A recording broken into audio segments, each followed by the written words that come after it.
자, 두 번째 시간으로 이번 시간에는 검사 결과를 어떻게 해석하며 그 검사 결과를 토대로 우리가 어떠한 플랜을 짤 것인지에 대해서 이야기하도록 하겠습니다. 첫 번째로는 지지표입니다. 모든 항목은 상과 하로 나눠져 있습니다. 상이라는 것은 과도한 거, 하라는 것은 너무 적은 경우를 말한다고 이해하시면 될 것 같습니다. 지지표현 상에 대해서 알아보도록 하겠습니다. 자녀를 많이 사랑하는 경우들, 그리고 칭찬가 또는 격려가 너무 과하게 표현하는 경우들이 있습니다. 지지 표현은 많이 해주면 해줄수록 좋은 거는 사실입니다. 고래도 칭찬을 하면 춤을 춘다고 말을 하잖아요. 그 정도로 지지하고 칭찬은 되게 중요한데, 여기서 중요한 건 뭐냐면은 아이의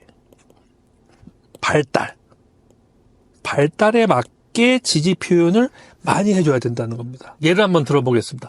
이제 막 혼자서 밥을 먹기 시작한 자녀의 경우, 혼자 밥을 먹으면 칭찬을 해야 되는 거 당연한 거죠. 예를 들자면 뭐 유치원 아이라든지 유치원 되기 전에 혼자서 밥을 먹는다든지, 아니면 혼자서 옷을 입는다든지, 화장실을 혼자 갔다 온다든지, 이런 것들을 당연히 칭찬을 하는 게 맞아요. 그 아이의 나이에 맞게. 근데 아이가 초등학생이고 중학생인데 혼자서 밥을 먹었다고 해서 그거에 대해서 막 칭찬을 해요. 혼자서도 밥을 잘 먹네? 초등학교 고학년이나 중학교 고등학교 학생들은 혼자서 밥을 먹는 게 정상이에요. 그런데 불구하고 발달에 맞지 않게 아이들에게 너무 과하게 칭찬과 격려를 하는, 바로 이런 경우를 우리가 바로 지지 표현 상이라고 말을 한다라고 이해하시면 될 것 같습니다. 다시 말해서 칭찬과 지지는 자녀의 신체적 발달과 정서적 발달, 그리고 마지막으로 사회성 발달에 따라서 맞게 해줘야 된다라고 이해를 하시면 될 것 같습니다. 그럼 반대로 지지 표현이 적은 경우, 하의 경우는 어떤 경우냐면 자녀에게 애정 전달이 부족해요. 자녀에 대해서 또는 기대가 너무 높아서 지지를 못해주는 경향들이 많이 있습니다.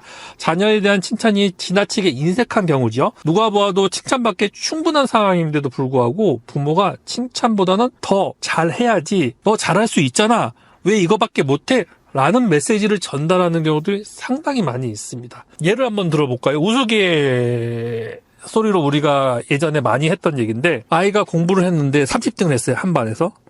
부모님이 이걸 훈계를 한 거예요. 왜 공부를 이거밖에 못하냐 했더니 아이가 그 훈계를 듣고 또 열심히 공부를 해서 15등을 해왔어요. 그러면 일반적인 부모라면 해가지고 15등을 했으면 여기에 대해서 뭘 해야 돼요?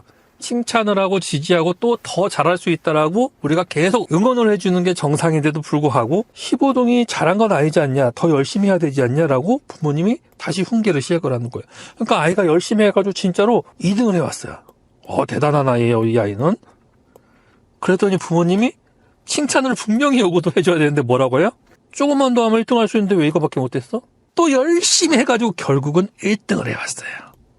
그러면 아이는 엄마한테 당연히 칭찬을 들을 것을 기대하고 1등을 했겠죠. 근데 부모님이 그 다음 반응이 뭐냐? 반에서 1등 말고 전교 1등을 해야지. 또 아이는 열심히 해가지고 결국 전교 1등을 해요. 그랬더니 부모님의 반응이 진작에 할 수 있는 걸 왜 그동안 노력을 안 했냐, 이렇게 반응을 했다라는 이제 우리가 우스갯소리를 이야기하는데, 이게 지금 되게 우스운 이야기지만 실질적으로 많은 부모님들이 아이들에게 그렇게 반응을 하는 경우도 많이 있습니다. 지금 제가 성적을 갖고 예를 들었지만 성적 이외의 모든 아이들의 삶에 영향을 미치는 반응에 대해서 부모님들이 지지 표현 하를 보이시는 분들이 여러 가지 반응으로 이렇게 누가 봐도 칭찬받고 누가 봐도 잘했다라고 응원받기 합당한데도 불구하고 오히려 더 못했다, 진작에 할 수 있었던 걸 안 했다라고 오히려 훈계하고 혼내는 경우들이 상당히 많이 있습니다. 저희가 상담을 하면은 이런 경우 심리적으로 어려움을 호소하는 아이들이 많이 있거든요. 누가 이렇게 설마 할까라고 이해하지 마시고 성적뿐만이 아니라 다른 곳에서도 이와 비슷한 형태로 나타나는 경향이 있다라고 이해를 하시면 될 것 같습니다. 두 번째는 합리적인 설명입니다. 이것도 마찬가지로 하로 나눠지게 됩니다. 상을 한번 보도록 하겠습니다. 자녀와 평등한 관계를 유지하고 대화를 많이 시도하는 경향들이 있습니다. 그러나 단점으로는 자녀를 설득하려는 노력이 너무 지나치는 경우들이에요. 아이를 너무 설득하려고 노력을 하다 보면 이게 어떻게 되냐면 나중에 너무 설명이 지나치다 보니까 아이를 우리가 어떻게 하면 조종하려고 하는 경우들이 있어요. 아이를 설득하고 설명하는 게 아니라 아이를 조종하는 경우로 바뀌는 경우들이 있다라고 좀 이해를 하시면 될 것 같습니다. 그래서 양육을 하면서 자녀에게 설명하는 건 매우 중요한 일인 건 맞습니다. 근데 단 앞에서도 얘기했지만 모든 것에 대해서 설명을 하고 이해시키려 하는 것은 상당히 위험한 행동일 수도 있다는 겁니다. 이런 경우 자녀는 부모를 자신과 동등한 위치로 인식하면서 존중하거나 순종하는 것에 대해서 반발심을 가지게 된다는 겁니다. 자녀가 질문을 하는 경우는 충분히 설명해주고 이해시키는 건 매우 중요하지만 가족의 규범, 사회적 규범 또는 도덕적 기준, 상식에 관해서는 설명이 아닌 단호한 태도가 필요합니다. 예를 한번 들어볼까요? 자녀들이 흔하게 하는 말이 다른 집은 안 그래. 내 친구는 안 그래. 걔네 부모님들은 다 하게 해. 이런 경우 대다수 부모님들이 반응하는 게 어떤 반응이냐면 그럼 걔네 집 가서 살아.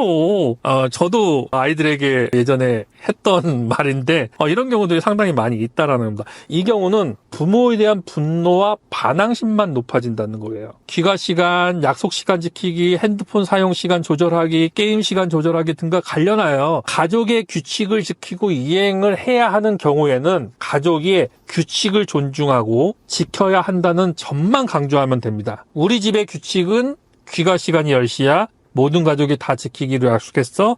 라고 단호하게 엄하게 규칙에 대해서 설명을 해줘야 된다는 겁니다. 이후 자녀들이 투덜거리거나 짜증내거나 당연히 그럴 수 있죠. 이거에 대해서는 어떠한 반응도 하시면 안 됩니다. 자녀와에 대해서 자꾸 말꼬리 잡고 늘어지는 경우 자녀와 부모님 모두 마음의 상처만 받게 된다는 것을 꼭 기억하셔야 됩니다. 만약에 자녀들이 그거에 대해서 반론을 하면 이 반론이 합당하다고 하면은 다시 우리가 가족 내에서 의논하고, 제가 계속 앞에서도 얘기했죠. 조종을 하고 재조종하고 실행하고 이게 잘못됐으면 다시 재조종, 이거를 계속 해야 된다라고 좀 이해를 하시면 될 것 같습니다. 자, 이번에는 반대로 합리적 설명 하, 언어적인 설명이 부족한 경우입니다. 부모가 너무 과묵하거나 내가 자라온 환경이 말이 없는 환경일 경우 보통 보이는 경우들이 많이 있습니다. 예를 한번 들어보도록 하겠습니다. 어른이 말하는 거에 대해서 무조건 따라야 된다라는 교육 방식이 있었어요. 근데 그때는 어떻게 보면은 제가 생각해도 좀 아이들에게 설득이 되는 상황이었다? 환경이었다라고 이해하지만 현재 아이들은 이렇게 얘기하면 절대로 그거에 대해서 이해도 안 할 뿐더러 따르지도 않습니다. 오히려 반발심만 커지게 되는 경우들이 많이 있습니다. 이런 상황이 반복될 경우 결국 자녀는 부모님 몰래 자신이 하고 싶은 행동을 하거나 부모는 아무것도 모르니 참견하지 말라는 식으로 대응하는 경우들이 많이 있어요. 아이들 화날 때 종종 그렇잖아요. 엄마가 뭘 알아? 아빠가 뭘 알아? 이런 식으로 참견하지 말라는 식으로 짜증을 내거나 화를 내거나 이런 경우들이 많이 있을 수 있습니다. 엄마는 아무것도 모른다? 다 이렇게 한다? 라고 하면서 막무가내로 자신이 원하는 대로 행동하려고 하는 게 대표적인 행동입니다. 가족의 규범을 정할 때는 규범을 만들어지는 과정과 결과에 대해 이야기를 해주고 규범에 대해서도 자녀가 동의하는 과정을 꼭 거쳐야 됩니다. 단 일상의 규칙과 관련한 사항이나 자녀의 안전과 관련된 부분은 설명보다는 단호한 태도가 중요합니다. 앞에서 계속 말씀을 드리지만 당연히 아이들이 동의를 얻고 설명하고 합의하고 이건 되게 중요하지만, 그러나 지금도 말씀드렸지만 사회적으로 꼭 지켜야 되는 사항이나 자녀의 안전과 관련된 건 이거는 합의를 할 필요도 없고 동의를 얻을 필요도 없습니다. 솔직히 이 부분에서는 매우 부모님들께서 단호하게 대처를 하셔야 된다는 건 꼭 기억하셔야 됩니다. 자, 이번에는 성취 압력입니다. 성취 압력 상, 자녀가 능력이 있고 경쟁력을 갖추기를 과도하게 요구하는 경우들입니다. 자녀의 성격이나 기질이나 능력이나 이런 거는 전혀 고려하지 않고 무조건 너는 경쟁력이 있어야 돼, 너는 뭘 잘해야 돼, 지금 수학을 포기하면 안 돼, 영어는 꼭 해야 돼, 이런 식으로 남들보다 더 잘해야 돼 라고 과도하게 목표 지향적인 훈육을 하는 경우들입니다. 우리나라에서 흔히 보여주는 양육 태도입니다. 초등학교 때 서울을 먹이다가 중학교 때 연세우르로 바꾸고 고등학교가 되면 369로 바꾼다는 우스갯소리가 있을 정도로 우리나라 부모님들이 성적과 성취에 대해서 과도하게 기대하는 경우들이 많이 있습니다. 특히 평상시에 자녀와 시간을 보내는 기회가 없는 아버지가 자녀의 성적에 대해서만 언급을 하는 경우 자녀는 성적이나 결과에 대한 과도한 스트레스를 경험하는 경우들이 많이 있습니다. 자녀의 결과물이나 수행에 대해서도 관심보다 평가를 많이 하는 경우 자녀는 성취 압력을 받고 스트레스를 경험한다는 것을 꼭 기억하셔야 된다. 결국 이런 자녀들이 보이는 심리적인 어려움은 우울, 좌절감 이런 것들이 높아진다라고 좀 이해를 하시면 될 것 같습니다. 반대의 경우는 성취 압력이 너무 없어요.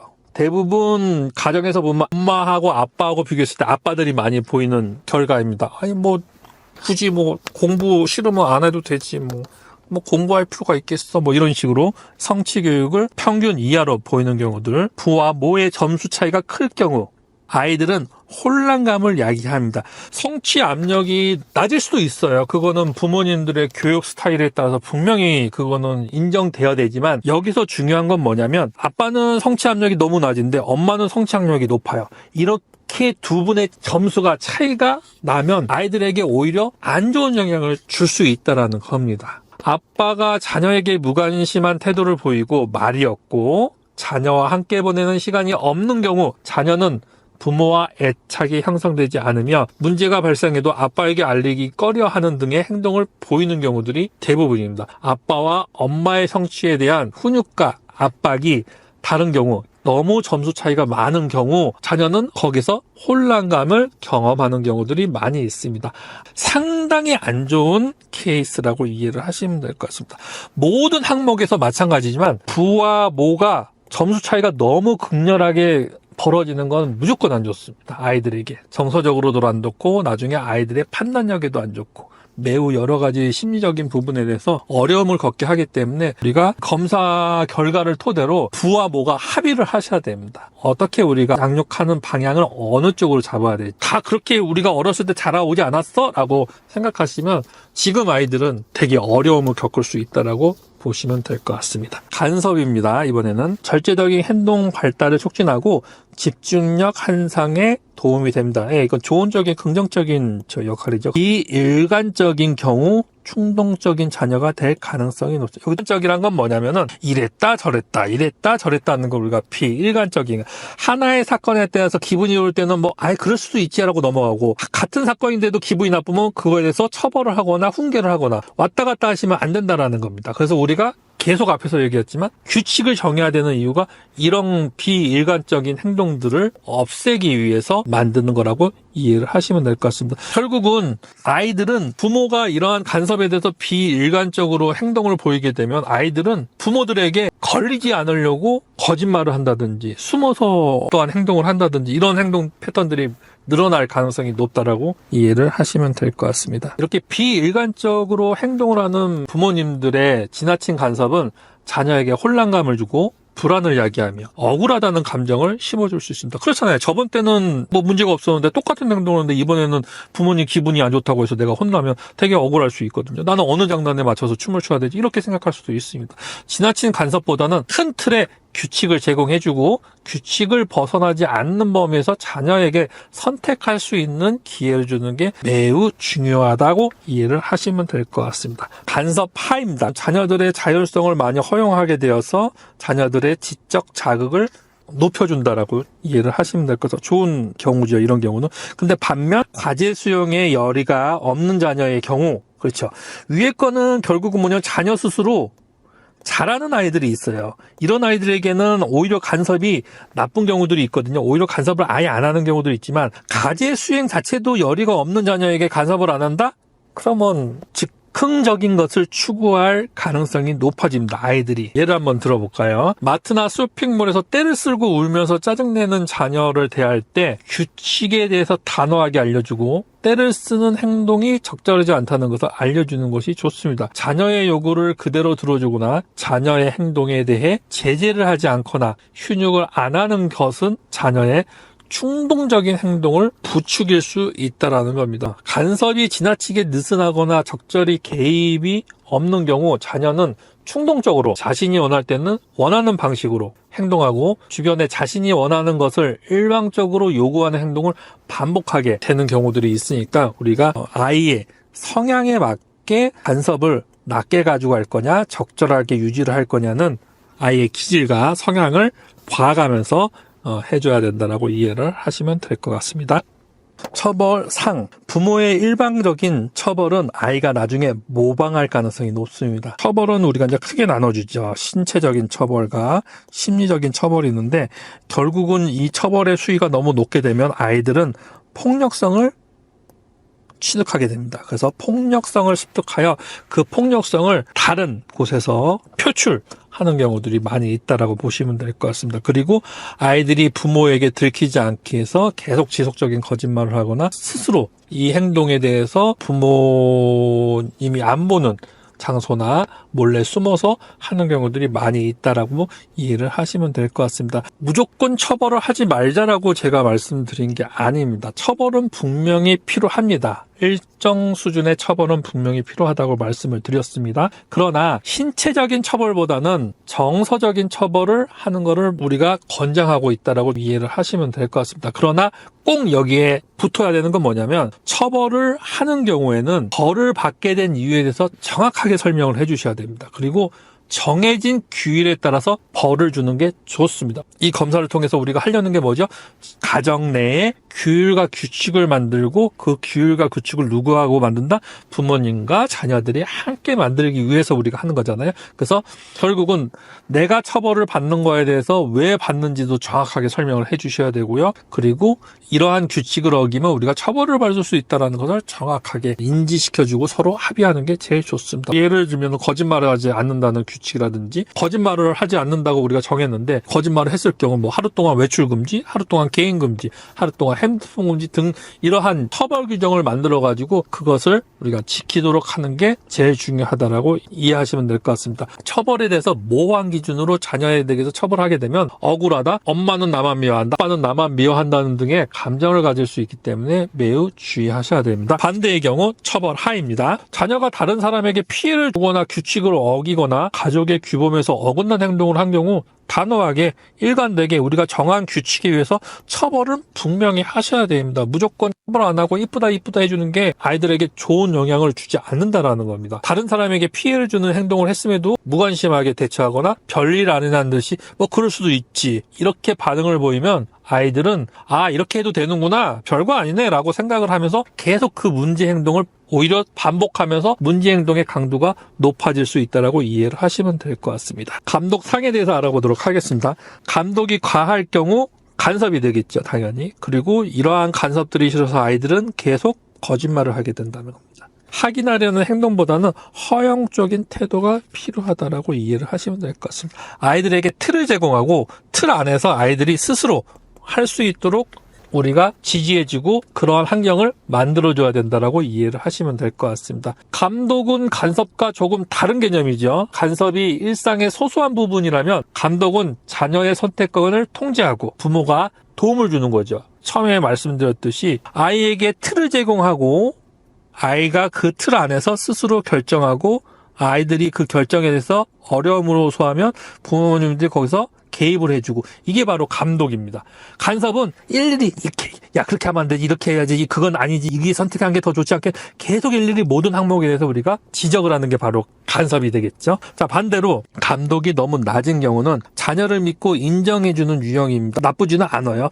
그러나 너무 낮은 경우 아이들이 쉽게 포기하는 경향들이 있습니다. 를 한번 들어볼까요? 자녀가 진로에 관하여서 부모에게 상의를 하는 경우들이 있는데 이런 경우 뭐 내가 알아서 해라 라는 경우 엄마가 나를 믿고 맡기는구나 라고 생각하지 않는다라는 거예요. 엄마 아빠는 내게 관심이 없구나라고 오히려 이런 생각을 가질 경우들이 많다라고 좀 이해를 하시면 될 것 같습니다. 진로는 자녀가 혼자서 정보를 모으고 결정하기에는 버거운 과제잖아요. 다양한 정보를 함께 찾아보고 부모님과 자녀가 같이 찾아봐야 되겠죠. 당연히 자녀의 의견도 듣고 어떠한 생각을 있는지 천천히 관심을 가지고 살펴보고 또한 관련된 정보를 모으는 과정들이 함께하는 것이 우리가 중요하다고 이해하시면 될 것 같습니다. 이런 과정을 통해서 자녀는 부모의 관심과 애정을 다시 한번 확인하게 되고 부모의 적절한 감독이 없는 경우 자녀는 혼자서 해보다가 힘든 상황을 마주치게 되면 이건 힘들어서 못하겠다 하거나 쉽게 포기하는 이런 반복적인 행동 패턴을 보일 가능성이 있다는 겁니다. 계속 얘기하지만 너무 과한 것도 안 되고 너무 적은 것도 안 돼요. 한국말 중에서 제일 어려운 게 적절히라는 게 어려운 거는 저도 알고 있지만 부와 모가 서로 하나에 대해서 너무 양극단으로 벌어져서도 안 된다는 것을 다시 한번 강조드리겠습니다. 가임기대의 상입니다. 자녀가 늘 부족하다는 심리 상태를 가지고 있고요. 자녀가 자존감이 낮게 되는 경향들이 있습니다. 자녀의 장단점을 좀 이해하려는 태도가 좀 필요합니다. 아이가 낮은 성적을 받아왔어요. 그러면 부모님들이 그럴 수도 있지 나는 괜찮아 라고 하는데 표정은 똥 씹은 얼굴이고 태도가 갑자기 뭐 쌀쌀맞아진다든지 암묵적으로 가임기대를 하는 거죠. 아이들은 정확하게 그걸 판단한다는 겁니다. 반대로 자녀의 모든 면을 인정해주는 양육 태도를 가진 경우들이 많이 보이는 경우입니다. 자녀가 지나치게 이완되고 수행 의지가 부족해질 수 있습니다. 언제 이런 경우들이 많이 나타나죠? 자녀에게 기대가 없는 경우들 부모님들이 보통 보이는 경우입니다. 어리니까 아무것도 안 해도 된다. 공부가 중요하지 않다. 나중에 저절로 된다라고 말씀하시는 이제 부모님들도 있지만 발달 단계에 맞게 가업을 시도하고 실행하는 것이 매우 중요합니다. 가업을 시도해서 성공하느냐 실패하느냐 이게 중요한 게 아니고 발달 단계에 맞춰서 우리가 시도해야 되는 경험해야 되는 가업들이 분명히 존재하거든요. 목표와 동기는 하루아침에 생기는 게 아니기 때문에 일상에서 수많은 시도와 실패를 거듭하면서 생긴다는 것을 꼭 기억해 주셔야 됩니다. 비일관성 상, 양육 태도 중 제일 중요한 부분입니다. 앞에서도 계속 몇 번 제가 강조드렸죠. 이 비일관성. 부모님의 비일관적인 태도에 대한 자녀의 판단이 발달하면서 문제를 야기하는 경우들이 많이 있기 때문에 그럽니다. 대한민국의 부모님들이 가장 흔하게 자주 보이는 항목이 비일관적인 양육 태도입니다. 부모의 기분과 컨디션에 따라서 기분 좋을 때는 너무 흥하고 기분 나쁠 때는 같은 것인데도 불구하고 매우 엄하게 훈육한다든지 이러한 기준이 달라지는 경우들이 매우 흔하게 발생하거든요. 우리가 상담을 하다 보면 많은 경우들이 그런 경우들 때문에 아이들이 갈팡질팡하는 경우들이 많이 보고 있습니다. 예를 들어봅시다. 자녀는 학교에서 돌아와서 규칙대로 숙제를 했어요. 그리고 자유시간에 게임을 합니다. 회사에서 돌아와서 지치고 기분이 안 좋은 엄마가 집에 와서 게임을 하는 아들을 보고 화를 막 내는 거예요. 아이는 분명히 규칙대로 했는데도 불구하고 왜 게임을 하냐고 화를 냅니다. 아이는 숙제를 다 했다라고 말하지만 엄마는 여전히 그냥 계속 화를 내요. 이 시간에 책을 봐라. 놀지만 말고 숙제를 해라. 이런 식으로. 그럼 아이들은 화를 내는 엄마가 이해도 안 되고 오히려 반항적으로 더 엄마하고 이제 싸우게 되는 거죠. 결국은 아이들은 부모가 이러한 간섭에 대해서 비일관적으로 행동을 보이게 되면 아이들은 부모들에게 걸리지 않으려고 거짓말을 한다든지 숨어서 또한 행동을 한다든지 이런 행동 패턴들이 늘어날 가능성이 높다라고 이해를 하시면 될 것 같습니다. 이렇게 비일관적으로 행동을 하는 부모님들의 지나친 간섭은 자녀에게 혼란감을 주고 불안을 야기하며 억울하다는 감정을 심어줄 수 있습니다. 그렇잖아요. 저번 때는 문제가 없었는데 똑같은 행동을 하는데 이번에는 부모님 기분이 안 좋다고 해서 내가 혼나면 되게 억울할 수 있거든요. 나는 어느 장단에 맞춰서 춤을 춰야 되지? 이렇게 생각할 수도 있습니다.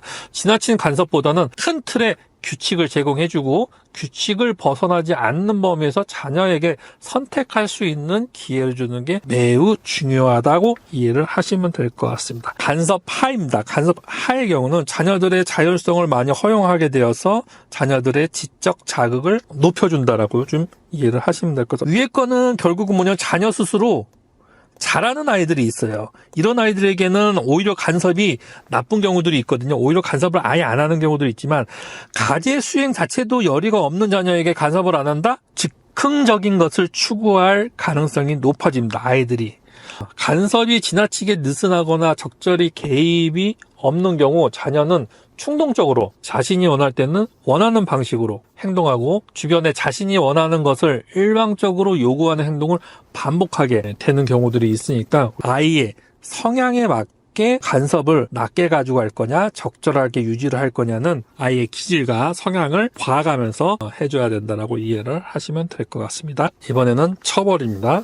처벌상. 부모의 일방적인 처벌은 아이가 나중에 모방할 가능성이 높습니다. 처벌은 우리가 이제 크게 나눠주죠. 신체적인 처벌과 심리적인 처벌이 있는데, 결국은 이 처벌의 수위가 너무 높게 되면 아이들은 폭력성을 취득하게 됩니다. 그래서 폭력성을 습득하여 폭력성을 다른 곳에서 표출하는 경우들이 많이 있다라고 보시면 될 것 같습니다. 그리고 아이들이 부모에게 들키지 않기 위해서 계속 지속적인 거짓말을 하거나 스스로 이 행동에 대해서 부모님이 안 보는 장소나 몰래 숨어서 하는 경우들이 많이 있다라고 이해를 하시면 될 것 같습니다. 그러나 무조건 처벌을 하지 말자라고 제가 말씀드린 게 아닙니다. 처벌은 분명히 필요합니다. 일정 수준의 처벌은 분명히 필요하다고 말씀을 드렸습니다. 그러나 신체적인 처벌보다는 정서적인 처벌을 하는 것을 우리가 권장하고 있다라고 좀 이해를 하시면 될 것 같습니다. 그러나 꼭 여기에 붙어야 되는 건 뭐냐면, 처벌을 하는 경우에는 벌을 받게 된 이유에 대해서 정확하게 설명을 해주셔야 됩니다. 그리고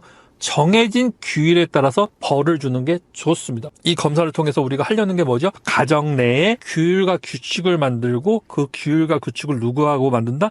부모님과 자녀들이 함께 만들기 위해서 우리가 하는 거잖아요. 그래서 결국은 내가 처벌을 받는 거에 대해서 왜 받는지도 정확하게 설명을 해주셔야 되고요. 그리고 이러한 규칙을 어기면 우리가 처벌을 받을 수 있다는 것을 정확하게 인지시켜주고 서로 합의하는 게 제일 좋습니다. 뭐 예를 들면 거짓말을 하지 않는다는 규칙이라든지, 거짓말을 하지 않는다고 우리가 정했는데 거짓말을 했을 경우 뭐 하루 동안 외출 금지, 하루 동안 개인 금지, 하루 동안 핸드폰 금지 등 이러한 처벌 규정을 만들어 가지고 그것을 우리가 지키도록 하는 게 제일 중요하다라고 이해하시면 될 것 같습니다. 단 처벌에 대해서 모호한 기준으로 자녀에 대해서 처벌하게 되면 억울하다, 엄마는 나만 미워한다, 아빠는 나만 미워한다는 등의 감정을 가질 수 있기 때문에 매우 주의하셔야 됩니다. 자, 반대의 경우 처벌하입니다. 처벌하는 뭐죠? 그렇죠? 혼날 짓을 했는데도 불구하고 방치하는 거예요. 자녀가 다른 사람에게 피해를 주거나 규칙을 어기거나 가족의 규범에서 어긋난 행동을 한 경우 단호하게 일관되게 우리가 정한 규칙에 의해서 처벌은 분명히 하셔야 됩니다. 무조건 처벌 안 하고 이쁘다 해주는 게 아이들에게 좋은 영향을 주지 않는다라는 겁니다. 다른 사람에게 피해를 주는 행동을 했음에도 무관심하게 대처하거나 별일 아니라는 듯이 뭐 그럴 수도 있지, 이렇게 반응을 보이면 아이들은 아, 이렇게 해도 되는구나, 별거 아니네 라고 생각을 하면서 계속 그 문제 행동을 반복하면서 문제 행동의 강도가 높아질 수 있다고 이해를 하시면 될 것 같습니다. 감독상. 감독이 과할 경우 간섭이 되겠죠, 당연히. 그리고 이러한 간섭들이 싫어서 아이들은 계속 거짓말을 하게 된다는 겁니다. 확인하려는 행동보다는 허용적인 태도가 필요하다고 이해를 하시면 될 것 같습니다. 아이들에게 틀을 제공하고 틀 안에서 아이들이 스스로 할 수 있도록 우리가 지지해주고 그러한 환경을 만들어줘야 된다라고 이해를 하시면 될 것 같습니다. 감독은 간섭과 조금 다른 개념이죠. 간섭이 일상의 소소한 부분이라면 감독은 자녀의 선택권을 통제하고 부모가 자녀의 결정에 도움을 주는 거죠. 처음에 말씀드렸듯이 아이에게 틀을 제공하고 아이가 그 틀 안에서 스스로 결정하고 아이들이 그 결정에 대해서 어려움을 호소하면 부모님들이 거기서 개입을 해주고, 이게 바로 감독입니다. 간섭은 일일이 이렇게, 야 그렇게 하면 안 되지, 이렇게 해야지, 그건 아니지, 이게 선택한 게 더 좋지 않게 계속 일일이 모든 항목에 대해서 우리가 지적을 하는 게 바로 간섭이 되겠죠. 자, 반대로 감독이 너무 낮은 경우는 자녀를 믿고 인정해주는 유형입니다. 나쁘지는 않아요. 그러나 너무 낮은 경우 아이들이 쉽게 포기하는 경향들이 있습니다. 를 한번 들어볼까요? 자녀가 진로에 관하여서 부모에게 상의를 하는 경우들이 있는데, 이런 경우 뭐 내가 알아서 해라 라는 경우, 엄마가 나를 믿고 맡기는구나 라고 생각하지 않는다라는 거예요. 엄마 아빠는 내게 관심이 없구나라고 오히려 이런 생각을 가질 경우들이 많다라고 좀 이해를 하시면 될 것 같습니다. 진로는 자녀가 혼자서 정보를 모으고 결정하기에는 버거운 과제잖아요. 다양한 정보를 함께 찾아보고 부모님과 자녀가 같이 찾아봐야 되겠죠. 당연히 자녀의 의견도 듣고 어떠한 생각을 있는지 천천히 관심을 가지고 살펴보고, 또한 관련된 정보를 모으는 과정들이 함께하는 것이 우리가 중요하다고 이해하시면 될 것 같습니다. 이런 과정을 통해서 자녀는 부모의 관심과 애정을 다시 한번 확인하게 되고, 부모의 적절한 감독이 없는 경우 자녀는 혼자서 해보다가 힘든 상황을 마주치게 되면 이건 힘들어서 못하겠다 하거나 쉽게 포기하는 이런 반복적인 행동 패턴을 보일 가능성이 있다라는 겁니다. 계속 얘기하지만 너무 과한 것도 안 되고 너무 적은 것도 안 돼요. 한국말 중에서 제일 어려운 게 적절히라는 게 어려운 거는 저도 알고 있지만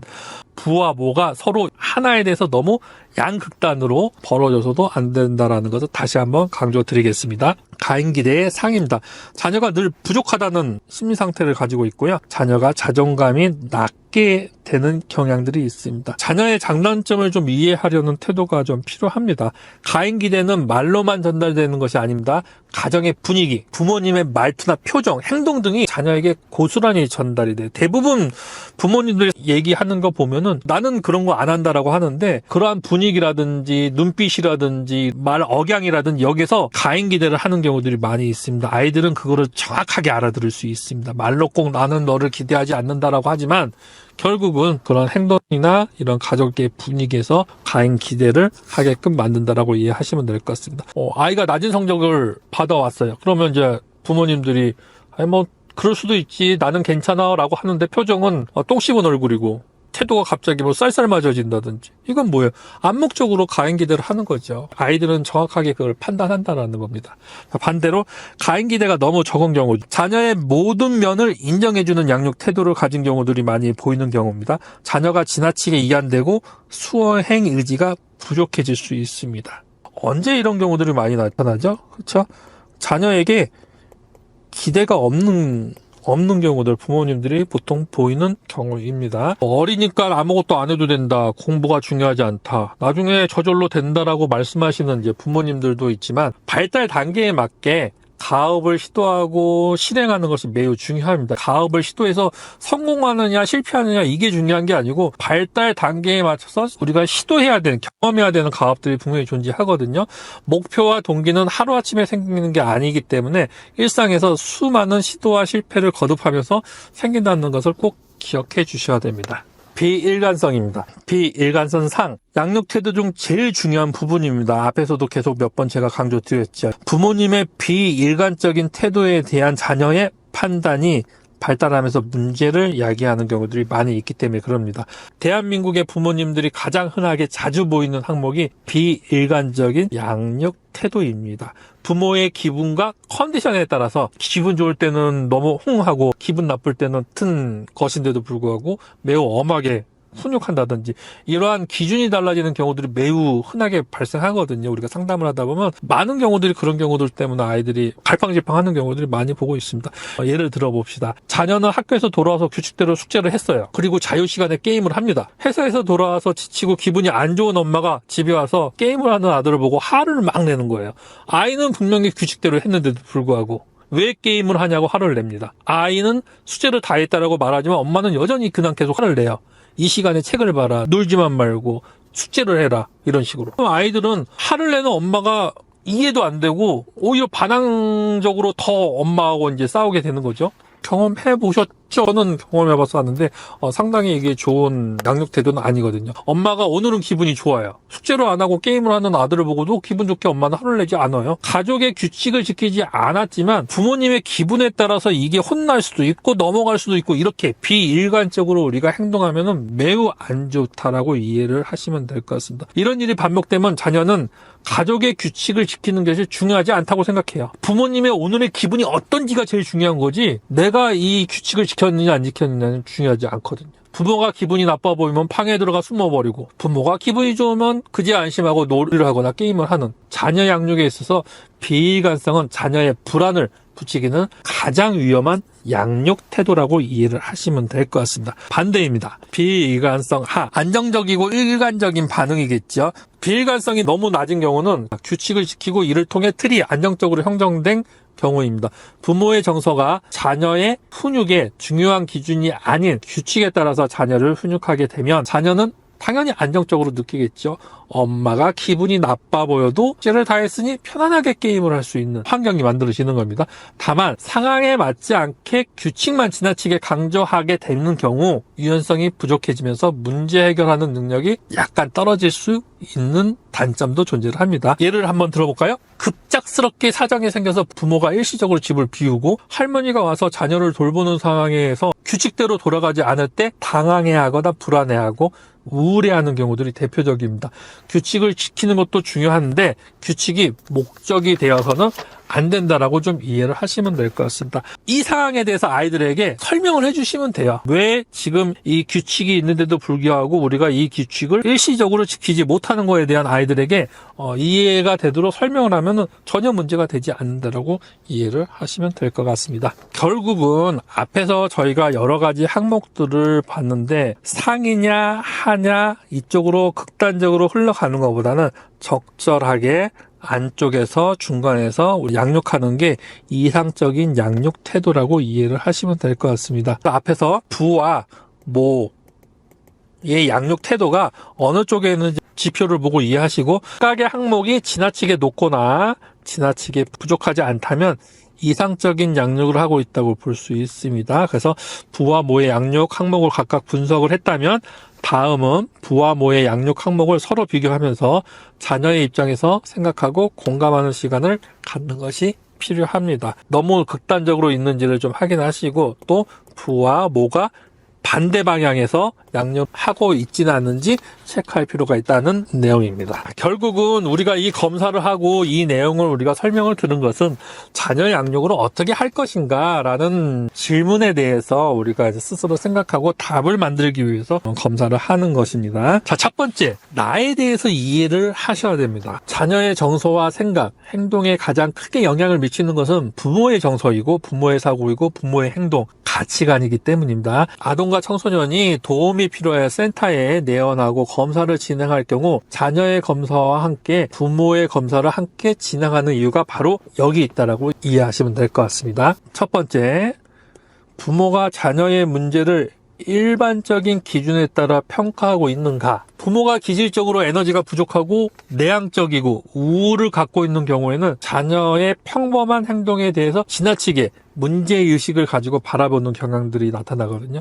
우울증이 있는 주 양육자의 경우 또래와 비슷한 에너지를 가지고 있는 활달한 성격의 남아를 정상적인 시선으로 바라보기보다는 자녀가 지나치게 산만하다, 충동적이다, ADHD 아니야? 라고 생각하면서 자녀의 평범한 행동에 대해서 끊임없이 지적을 하거나 비난을 하기 때문입니다. 중양육자가 오히려 에너지가 지나치게 많은 경우, 외향적이며 즉각적으로 행동하는 기질을 가진 경우는 내향적이고 생각할 시간이 필요한 자녀의 정서와 행동에 대해 이해를 못하고 자녀가 우울하며 매사 불안해서 아무것도 하지 않으려고 한다라고 판단하는 경향들이 있습니다. 그러니까 다시 말씀드려서 부모의 기질과 아이의 기질이 같으면은 별 상관이 없지만 같지 않고 다른 경우 아이에 대해서 부모님들이 잘못 판단하고 잘못 생각하는 경향들이 발생할 수 있다라는 것입니다. 두 번째, 부모가 자녀의 어려움을 이해하고 수용할 수 있는 상황인가? 부모가 자녀의 어려움에 대해 이해를 하지 못하고 부정하거나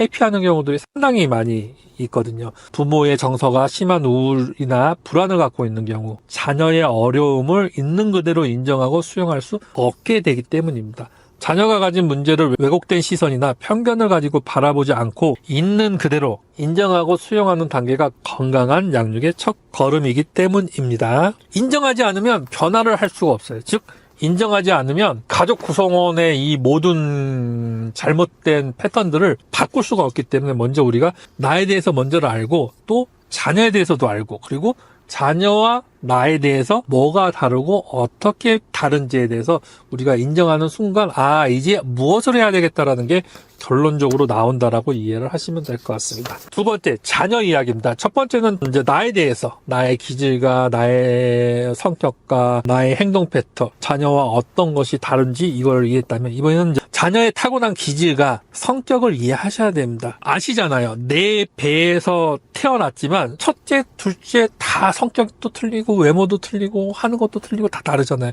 그러니까 그 부분을 이해하셔야 된다는 겁니다. 기질은 타고나는 것으로 잘 변하지 않습니다. 반면 성격은 타고난 부분이 있으며 성장 과정에서 길러지는 부분도 있다라는 거예요. 기질은 선천적, 성격은 선천적 플러스 후천적이라는 이야기입니다. 자녀의 타고난 성향과 기질을 이해하고 그에 맞는 반응과 문제 해결 능력을 가르쳐주는 가정이 필요하기 때문입니다. 자녀가 집에서 보이는 행동과 집 밖에서 보이는 행동은 다릅니다. 부모에게 보이는 행동과 또래와 선생님, 타인에게 보이는 행동이 다르다는 얘기입니다. 자녀가 부모와의 사이에서 보이는 정서와 행동만으로 자녀에 대해서 판단하기보다는 자녀와 관련한 다양한 정보를 모으고 이를 바탕으로 객관적인 시선으로 자녀를 판단하는 것이 중요합니다. 그래서 선생님이 말하는 자녀의 모습 또는 또래 친구들이 말하는 자녀의 모습, 친척들이 말하는 자녀의 모습, 아니면 주변 다른 타인들이 말하는 자녀의 모습, 자녀가 스스로 말하는 자신의 모습이나 자녀의 심리 검사 결과 등은 많은 정보를 통해서 자녀에 대해서 이해를 하고 인정하는 과정이 필요하다고 이해를 하시면 될 것 같습니다. 세 번째, 가족 규칙 정하기입니다. 가족 구성원 간에 반드시 지켜야 하는 규칙을 우리가 정하는 거예요. 가족 간의 규칙이죠. 규칙,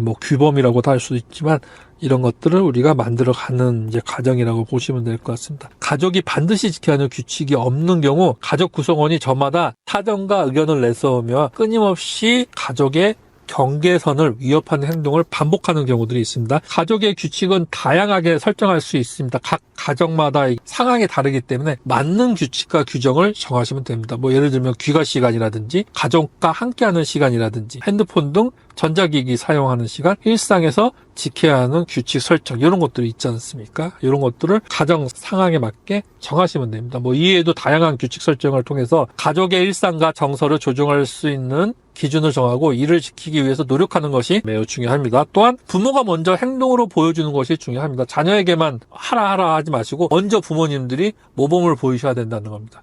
자녀에게 책을 읽으라고 이야기하지만 부모는 어떠한 책도 안 읽는 경우들이 많이 있거든요. 그러지 마시고 부모님들이 먼저 책을 읽거나 아니면 아이들에게 우리 같이 책을 읽자라고 이렇게 권하는 게 훨씬 더 좋은 방법이라고 이해하시면 될 것 같습니다. 자녀에게 부모 말을 잘 들으라고 말하지만 부부가 서로의 의견을 존중하지 않는 경우 자녀는 절대로 부모가 하는 말을 신뢰하지 않습니다. 당연히 부모로서의 권위도 상실하게 됩니다. 자녀를 양육하는 것은 인내심과 정성을 요구하는 기나긴 과정입니다. 부모의 성격과 기질대로 자녀를 양육하면 자녀는 결국 상처를 받을 수밖에 없습니다. 자녀의 기질과 성격, 정서에만 초점을 맞추면 자녀를 양육하는 것이 너무 힘들어지게 되며 부모가 우울, 불안 등 여러 가지 부정적인 정서를 경험하면서 삶의 해이를 느끼는 경우들이 많이 있습니다. 즉, 다시 말해서 나와 다른 개별적인 존재를 만나 상대에 대해서 이해를 하고 나에 대해서 이해를 하고 끊임없이 맞추어가는 노력과 과정이 양육이라는 것입니다. 네 번째, 일관성 유지하기. 계속 강조드렸지만 매우 중요한 항목이라고 이해하시면 될 것 같습니다. 자녀 교육에 있어 일관성은 매우 중요한 부분입니다. 일관성 없는 경우 부모의 권위가 바닥에 떨어질 뿐만 아니라 자녀는 또 저러다 말겠지라고 이러한 생각을 하면서 부모의 말을 귀담아 듣지 않습니다. 부모에게 거짓말을 하거나 부모에게 굳이 알리지 않고 본인이 하고 싶은 대로 행동하는 경우들이 많이 있습니다. 가족의 규칙을 어길 경우에는 처벌에 대해서도 일관성 있게 적용하시고 중간에 부모님이 마음이 변해서 처벌을 없애거나 처벌의 수위를 낮추는 것은 매우 위험합니다. 부모의 마음이 변해서 처벌을 없애거나 처벌의 수위를 낮춘다는 건 뭐냐면 부모님 기분에 따라서 왔다 갔다 한다는 행위를 말하는 겁니다. 다섯 번째, 이중 메시지 전달하지 않기입니다. 이중 메시지라는 게 무엇이냐? 부모가 자녀에게 전달하는 메시지가 한 개의 의미 이상의 두 가지 의미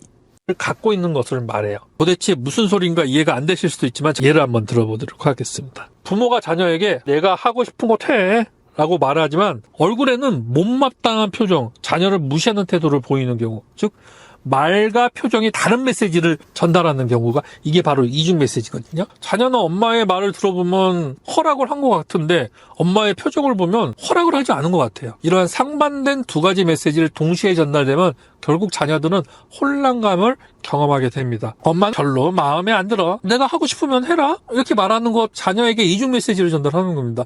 엄마의 마음은 반대하는 마음을 의견을 전달하면서 자녀에게는 해도 된다라는 메시지를 전달하는 거거든요. 아이들이 하라는 거야 말라는 거야 도대체 이러한 혼란감을 가지게 된다라는 겁니다. 이중 메시지는 많은 부모님들이 흔하게 저지르는 실수 중에 하나입니다. 그로 인해서 심각성을 잘 모르는 경우가 많이 있습니다. 안 되는 것은 안 된다고 분명히 알려주시고 사랑하는 표현을 정확하게 하는 것이 매우 중요합니다. 도대체 이중 메시지가 뭘 그렇게 위험하냐라고 하지만 많은 연구 결과에서 이중 메시지는 자녀로 하여금 혼란감, 부정적인 정서를 높이게 됩니다. 이중 메시지를 주로 많이 사용하는 부모 밑에서 성장한 아이들은 우울, 불안감, 부정적인 정서를 보이는 경향들이 많이 높다라고 합니다. 그리고 결국은 이게 대인관계, 즉 친구들과 아니면 사람들과의 관계를 어렵게 만들고 최악의 경우는 이 이중 메시지로 인해서 조현병이 후천적으로 발생하는 경우들이 많이 있다라는 겁니다.